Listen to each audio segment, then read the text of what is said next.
Welcome to my talk on interaction-free channel discrimination. This work is joint work with my PhD supervisor, Michael Wolf, and you can find the full technical version on the archive under this number. Now, interaction-free channel discrimination is the combination of two things: interaction-free measurements and quantum channel discrimination. And since interaction-free measurements seem to be not very well known in the quantum information community, I will start by introducing them. Now, interaction-free measurements, in the form that we are going to discuss them, were introduced by Hasenöhrl and Weidmann in 1993 via their bomb tester experiment. And their bomb tester experiment goes as follows. So suppose you have a box, and you know that inside of this box there's either nothing or an ultra-sensitive bomb. By an ultra-sensitive bomb, I mean a bomb that is so sensitive to light that even if only a single photon hits that bomb, then this bomb will explode. Now, your task is to find out whether there is indeed a bomb in the box or not by using only light to shine it through the box, but without letting the bomb explode. Now, classically, this seems an impossible task because you can either send a photon through the box, and then if there is a bomb in the box, the bomb will explode and you didn't achieve your goal. And otherwise, if you don't send a photon through, you will not obtain any information. Now, luckily, photons are not classical particles, but quantum particles. And Hasenöhrl and Weidmann came up with the kooky idea to put this box into one arm of a Mach-Sender interferometer. A Mach-Sender interferometer is an object like this. It consists of several parts. First, two mirrors which simply reflect light. Then two particle detectors at the output, and crucially, two beam splitters. Now, a beam splitter has two input arms and two output arms. And for our purposes, a beam splitter is simply described by a unitary transformation on a bipartite qubit space. So, for example, if we have the state which represents the photon in the lower arm, then this state will be transformed into a state which has a photon in the lower arm with an amplitude of cosine theta and a photon in the upper arm with an amplitude of sine theta. And overall, this thing acts as a rotation in state space. Okay, and if we choose this angle to be 45 degrees, then we obtain a 50-50 beam splitter. Okay, let us now analyze this Hasenöhrl-Weidmann bomb tester proposal for the two cases. Now, if there's no bomb in the box and we start with a photon in the lower path, then the beam splitter simply acts as a rotation by 45 degrees in state space, and then the photon travels through and hits the second beam splitter, which again rotates the state by 45 degrees. So overall, we have a rotation by 90 degrees, which according to this equation yields that the photon will end up in the upper path. Okay, now if there is a bomb in the box, then in 50% of the cases, the photon will hit the bomb and the bomb goes off, and this is bad. But crucially, in the other 50% of the cases, the photon will take the lower path. Now, since the bomb here acts as a measurement device, the state will here simply be projected back to be this state which represents the photon in the lower path. Okay, and this photon then sees the second beam splitter, and since this is a 50-50 beam splitter, will overall end up in the upper path with a 25% certainty, with a 25% chance, and in the lower path with a 25% chance. Now, the remarkable thing here is that in the latter 25%, we know that there must be a bomb in the box, because otherwise the photon would have ended up in the upper path. And we also know that the bomb didn't explode, because otherwise we wouldn't find a photon at any of the outputs here. So in these 25% of the cases, we learn for free that whether there is a bomb in the box. Now, can we improve on this 25% probability? And the answer is yes, due to a nice proposal by Kwiat et al. In 1997, who proposed to take this arm here and to feed it back to the input, and to take this arm here and also feed it back to this input. In that way, the photon will cycle through the apparatus several times. And at some point in time, we can then insert some measurement device to end this so that the photon cycles through the apparatus n times. Okay? And in a rolled out way, we can represent this by a picture like this. So here we simply draw what the photon sees, right? So the photon which comes from here sees the first beam splitter and then cycles back here, but then sees the beam splitter again, which we draw here as a second beam splitter. Okay, so we get n, for n cycles, we get n beam splitters. Okay, and this makes it easier to analyze. Okay, now let us analyze this proposal and choose a special angle describing this beam splitter, namely 90 degrees over n, and we will see why this is a good choice shortly. Okay, so in the case where there's no bomb in the box, if we start again with a photon in the lower arm, then at the first beam splitter, the state will be rotated by 90 degrees over n. At the second beam splitter, we will have a rotation by 90 degrees over n, and at the third again, and so on, until the nth beam splitter. So overall, we will have n rotations, each by 90 degrees over n. So this means we will have a rotation in state space by 90 degrees, which according to this equation tells us that the photon will end up in the upper path. Now, if there is a bomb in the box, let us calculate the probability that the photon always takes the lower path and therefore ends up in the lower detector, and therefore also that the bomb does not explode. So at the first beam splitter, the probability that the photon takes the lower path is given by the amplitude squared, namely by cosine squared of theta. And then at the second beam splitter, again, the probability is given by cosine squared theta, and this goes on to the third beam splitter and so on until the last beam splitter where the probability is given by cosine squared theta. Now the probability that the photon always takes the lower path is simply the product of all these individual probabilities. So this probability is given by cosine to the 2n of theta. And we can analyze this quantity by noticing that theta is of the order of 1 over n, and expanding the cosine for large n, namely 1 minus something of the order of n squared, 1 over n squared to the 2nth power, which is nothing but 1 minus something of the order of 1 over n. Now, the remarkable thing about this is that as n in the limit n goes to infinity, this quantity goes to 1.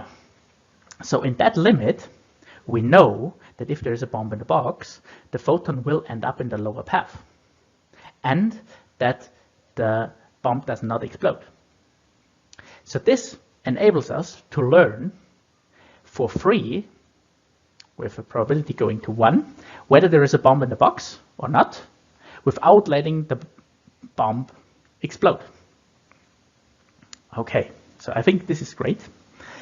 And what we now tried to do is basically to see what we can do with this technique. And what we do is we look at different kinds of objects. So at this thing here, we can look at this thing in the following way. So a bomb represents one kind of object, and no bomb represents another kind of object. Okay, and this leads us, and if we want to generalize this and allow for arbitrary objects, then this leads us to a quantum channel discrimination problem. In general, the quantum channel discrimination problem between two arbitrary channels can be looked at via the following picture. And this picture represents a protocol to discriminate two quantum channels. Namely, we prepare a state as 0 on a bipartite system I and Z, where this I system is the system that the unknown channel T acts on, and Z is some ancillary system. Okay, and the protocol goes like this. So we first prepare this state, then we apply some quantum channel to that state, then we apply the unknown channel, and then another quantum channel, and so on, until we, after the nth step, we obtain some output state, which then depends on the unknown channel T, which is represented by one of these boxes. Okay, and then we can simply do quantum state discrimination to figure out which one of these two possibilities that was, and to make an educated guess. Okay, and since that educated guess might go wrong, there's a certain probability of making an error, which leads to our first quantity of merit, the error probability of a quantum channel discrimination problem. Okay, and to go back to this bomb tester case, for the bomb tester case, we would have that the channel that represents no bomb is simply the identity, and the channel that represents a bomb is the channel that replaces every state with the vacuum state. So it's a completely absorbing object. So far, so good. So now we know the more general version of discriminating between the bomb and no bomb. But now we still need to add this interaction-free component. So this business about the bomb not exploding to the problem. And in order for this to make any sense, we need to restrict the channels that we are using. Namely, we need something that is analogous to the vacuum state in the bomb tester problem, right? Because in the bomb tester problem, we had the vacuum state where it didn't matter if there was a bomb in the box or not. Nothing happened if we sent nothing through the box. Okay, so to this end, we assume that for every channel that we are considering, there is a distinguished state, the so-called vacuum state, with the interpretation that nothing happens if we send the vacuum state through the box. Okay, and in order for this to really make sense and to give rise to this interaction-free, to the name interaction-free, we really also want that for all channels that we're considering, this vacuum state is mapped to a pure state again, because otherwise this would mean that the vacuum state is somehow entangled with the things that are in the box, and this does hardly account for the term interaction-free. Okay, so in order now to define this notion of interaction-free for these kind of channels, we simply imagine that during the execution of this discrimination protocol, there is a daemon who sits inside of the box. And this daemon who sits inside of the box has access to the conjugate channel of the channel under interrogation. So this V here is simply the Stein spring dilation of the unknown channel. And we assume that the daemon has access to this other side of the Stein spring dilation. Okay, and the task of the daemon is basically to determine whether some interaction has occurred or whether he should press the button to let the bomb explode, basically. Okay, and so the task of the daemon in a more formal sense is to determine if during the execution of the protocol there was ever any state sent through the box at any point that was different from the vacuum state. Okay, and he can do so by measuring the state that he obtains by looking at the conjugate channel. And by optimizing over all his possible strategies, we obtain the so-called interaction probability, which is defined with respect to a given protocol and the unknown channel T, and which is the probability that the daemon finds out that something else than the vacuum state was sent through the box during the execution of the protocol. So we have now established our two quantities of merit. We have the error probability and the interaction probability. And we say that some discrimination task was performed in an interaction-free manner if, that we can perform a discrimination task in an interaction-free manner if there is a protocol such that at least with n going to infinity, both probabilities can be made arbitrarily small, so go to 0. And the question now is, when is this possible? So what do we need to assume about the involved channels T in order for this to be possible? And a criterion for this is our main finding. And loosely speaking, what we found is that if one tries to discriminate between the identity, so an empty box, and a non-empty box, which is any other channel, then one can always do that in an interaction-free manner. But as soon as one tries to discriminate between two non-empty boxes, then this is no longer possible. Now, in order to state this mathematically, one needs a more refined notion of the identity, namely that of a channel T, which is isometric on some subspace V. Okay, and a channel T is called isometric on V if we restrict it to bounded linear operators with range and support in V. Then this channel looks like a conjugation with some isometry. So this is very much like the concept of a decoherence-free subspace. And of course, the identity is a channel which is isometric on any subspace. Okay, with that, we're now ready to state our main result, namely a necessary and sufficient criterion for when interaction-free discrimination, which is when the interaction probability and the error probability go to 0 simultaneously, when this is possible. And our theorem is as follows. So two channels, TA and TB, can be discriminated in an interaction-free manner in the sense mentioned before, if and only if there exists such a subspace, such an isometric subspace, such that at least one channel is isometric on that subspace, and that subspace contains the vacuum. And the third condition, the two channels are not the same even if we restrict them to that subspace. Okay, so this theorem, for example, for the bomb tester case, you had the identity and the channel that replaces any state by the vacuum state. This would simply mean that for the identity, every subspace is an isometric subspace, right? And therefore, as long as the other channel TB is not equal to the identity everywhere, we can perform this interaction-free discrimination task. But this also shows that in many cases, this discrimination task will not be possible. For example, if the only subspace, if for both channels, the only subspace that contains the vacuum and on which the channel is isometric is the span of the vacuum state itself. Then this is not possible because on that subspace, the two channels, or that is not possible if on that subspace, on the vacuum, the two channels are exactly the same.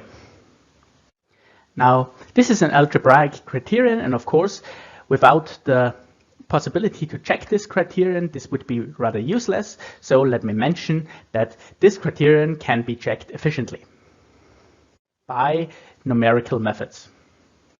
And for the remainder of this talk, I now want to give you some glimpse on how to prove that theorem. Clearly, the proof of such a theorem consists of two steps. The first step is a direct part where we construct a protocol that discriminates two channels in an interaction-free manner, and a converse which shows that certain things are impossible. Now, for the direct part, we split the proof into two parts. First, the analysis of a special case, and then the reduction of the general case to this special case. Okay, let me start with the special case. For the special case, we look at a protocol that is reminiscent of the Kwiat et al. Protocol for the bomb tester case before. So we have here this unitary U of 1 over n, which is, you know, the generalization of the beam splitter, right? So of this rotation, and this is applied alternately with the unknown channel T. Okay. Let me say one word about what this U really is. Well, it turns out that it doesn't really matter what this U really is. So you can use any Hamiltonian which does not have the vacuum as a fixed point, and really for our purposes then what we want to do with this, this then always works. So you need a minimum for implementation, minimum of resources. Okay, now what can this protocol do? Well, it can solve a special task which we can generalize a bit. So let me tell you what I mean by that. So we specialize the general discrimination problem by discriminating between something and the identity. Okay, so we fix this TA to be the identity, but we allow that we don't know what TB is, but rather we only know that this TB comes from some set which does not contain the identity, okay? And in that case, we want to know whether the unknown channel is indeed the identity or comes from that set C, okay? And in order for this protocol to work, we need one more condition, which we state here in the following theorem. So if we have this C to be that set of channels which this TB can come from, and we assume that for every T in that set, so every TB, has another special property, namely that the vacuum state is first of all a fixed point of T, and that this vacuum state is the only state that is a fixed point of T. Okay, this is a very strange looking condition, but it turns out that really this is a spectral gap condition, right? So by a theorem of Burkhardt, it turns out that this already at least implies that the channel T has a spectral gap. And you know, as you can imagine, the whole argument here, the whole analysis of this protocol above is a spectral argument, since you're applying the same channel several times, so you take its power. Okay, and in that case, the analysis shows that the interaction probability, no matter what this T in this other set is, decays as 1 over n. And furthermore, that also the error probability decays even in the worst case, where this error probability now is taken between the identity and any channel in that set, C, decays as some constant over n squared. Okay, so in other words, interaction-free channel discrimination is possible in that case. Now, it turns out that if you apply this protocol to channels which do not satisfy this condition, so you can find channels which do not satisfy this condition where this protocol simply doesn't work. Okay, so we need some reduction. And the way we reduce this is instead of applying this protocol to the channel T directly, we apply it to some kind of addressed channel here, which is this. So we first pre-process our input state before we apply T, and then we post-process our state. Okay, and such a construction is called a super channel, by the way. Okay, and of course, this at the protocol this looks like this. So instead of having this naked channel here in the protocol, we now have this dressed channel here in the protocol. And what we basically need is now that a super channel that maps channels that satisfy the condition of our main theorem to channels that satisfy the condition of this theorem. Okay, and our second theorem for the direct part is that such a super channel indeed exists. Okay, so if T is a channel which is isometric on some subspace V, right? So this was the condition in the main theorem. Then there exists a super channel R with the following two properties. So if some channel T prime is equal to T, so especially if T prime is equal to T, when restricted to this subspace where T is isometric, then this super channel maps this T prime to the identity. Okay, so this is the first part here in this theorem above. And then the second part of this super channel theorem tells us that if T is not equal on the restriction, then the only state that is a fixed point of the dressed channel R of T prime is now the vacuum. Okay, and with that we can apply this theorem above here, and which shows that this protocol here works. Now one can ask a few questions. One question is basically how can we implement this super channel? And it turns out that there are many ways, but there's only one optimal way, and we provide one way which uses only one ancillary qubit here to implement this, and we further show that it is impossible to implement such a channel without using an ancillary qubit. And with that, let me go over to the converse. For the converse, I put the main theorem here in order to make it easier to figure out what we need to prove. And what we, in the case of the no-go theorem, what we have is that this theorem does not hold, which means that for every subspace V that contains the vacuum, the following holds: that if TA is isometric on V, then necessarily TA restricted to that subspace is equal to TB on that subspace. Okay, so we need statements about when TA restricted to a subspace is equal to TB on a subspace. And the whole theorem is a consequence of some new kind of data processing inequality for the fidelity of quantum states. And let me state this here. So we have two channels, TA and TB, which need not necessarily be channels, but could also be quantum operations, so trace non-increasing. And let V be that subspace such that these two channels agree, and further assume that the restriction is now trace preserving. Okay, then we get this kind of data processing inequality. So if we have two states, rho and sigma here, and we apply TA to one state rho and TB to the other state rho, then the question is, how far can the resulting states be apart now? If the first two states were apart and the distance is measured by the fidelity, okay, and we want to bound that they can not be too far apart. Okay, so we bound this by this resulting term by the fidelity we had before, minus the fidelity of some other term. And what is this other term? Well, this other term is the projection of that space of the two states, rho and sigma, to the orthogonal complement of this isometric subspace V. Okay, so we don't need isometric here, but this is generalization. Okay, and what this tells us is that in order to obtain some information about the identity of the channel, so whether it's TA or TB, you need to have the state rho or sigma to have some non-trivial overlap with the space that is not V. Okay, so with the orthogonal complement of V. And one can imagine that this kind of is related to the interaction then. Okay, so if there is, if they agree on that subspace, then this term here is related to the interaction. So we get an inequality between the information that we can obtain and the interaction here.